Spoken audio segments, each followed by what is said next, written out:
I want to return you now to our top story. That's around the future of Eskom acting CEO Sean Maritz. We're joined now on the line by the parastatal spokesperson Khulu Phasiwe. Khulu, a very good afternoon to you. So what is the status of Sean Maritz's employment and these reports around a possible suspension? Well, Mr. Maritz still remains an Eskom employee. However, what has happened is that the acting CEO, Mr. Pagamani Hadebe, has given him until Tuesday next week for him to come up with an explanation as to why he should not be permanently suspended. Currently, he's on what one can term a temporary suspension. This is mainly related to the issues of governance lapses within Eskom. What are the specific government lapses that you are concerned about?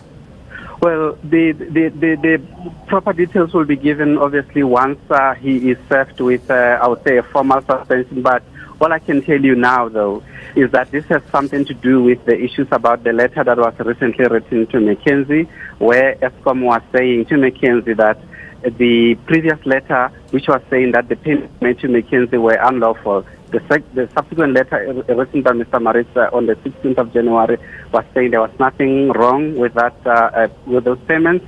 So basically, the new board and new management basically wants to know as to what has happened there, where we have a situation where we are writing letters which are almost contradicting each other, saying there were no lapses, and yet at the same time we say to McKinsey that they still need to pay us the money. So those are the things that are generally part of the issues that Mr. Maritz will have to account to.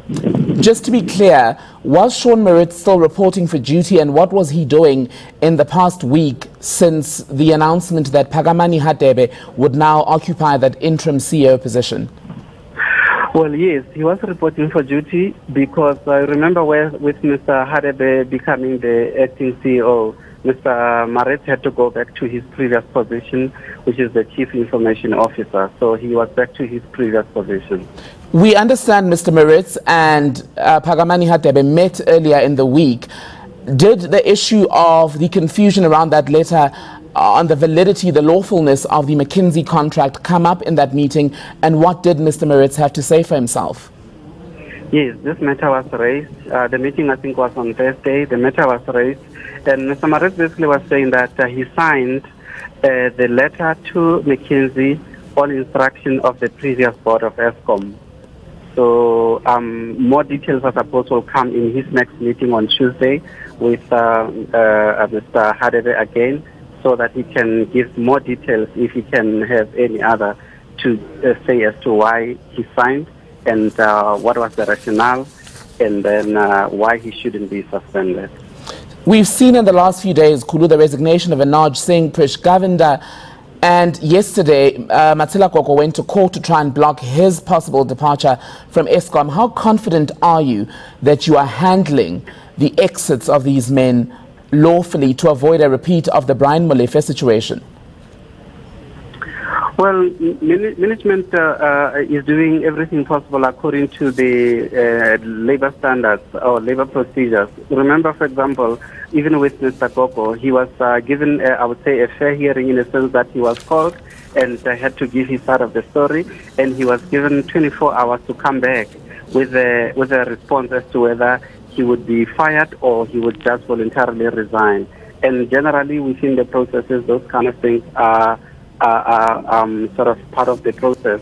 And he decided to take the matter to court, which is also another part of the process for those who do not want to go and they feel that their rights could possibly be trampled. They need to go to another body so that this issue can be dealt with. Matsila Koko has won the first round after he was apparently given that ultimatum to resign by the end of the week or be fired by Pagamani Hadebe.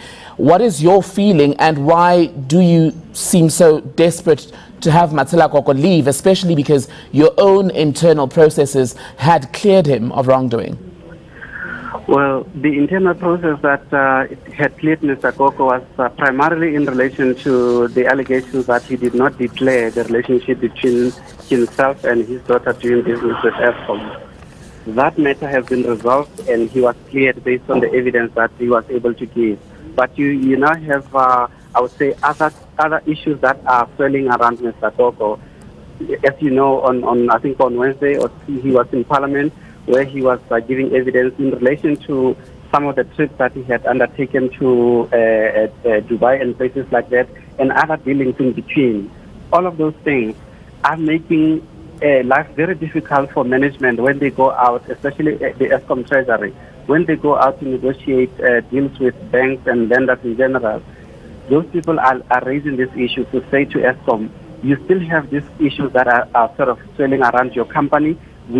How can we be sure that when we extend this loan to you, our monies will still be in the correct hands? Because the people that you previously had, some of them are still there, and they are the cause of this problem. So management is finding it very difficult to, I would say, secure loans for as long as we still have some of the individuals who are allegedly implicated in the allegations of corruption and state capture. All right, Khulu Phasiwe, spokesperson for Eskom, thank you so much for your time.